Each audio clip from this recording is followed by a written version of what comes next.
Welcome to Penrose Learning, where we make understanding easy. You start by ensuring Burp is running and Chrome is ready to be proxied. Open Burp, set the proxy listener to 127.0.0.1 on port 8080 and leave intercept off for now.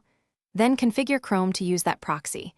Either set the OS system proxy to 127.0.0.1 8080 or launch Chrome with the proxy server equals http://127.0.0.1 8080 flag. Once done, make a simple HTTP request in Chrome to verify traffic. Next, install Burp CA certificate so HTTPS traffic is visible. In Burp, export the CA certificate and then import it into your operating system's trusted root certification authorities. On Windows, use Certnger.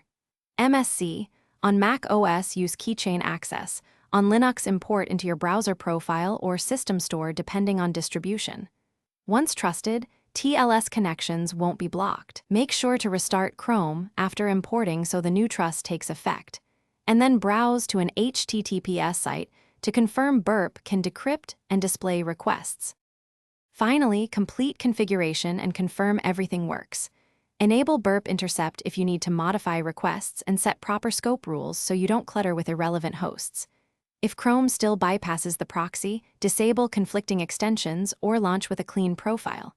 To isolate problems, run curl proxy http://127.0.0.1 8080 to see if Burp logs the request. This tells you whether Chrome or system settings are at fault. If certificate errors persist, clear Chrome's SSL state and re-import the Burp CA as trusted. Thanks for watching. If this was helpful, leave a like and consider subscribing. See you next time.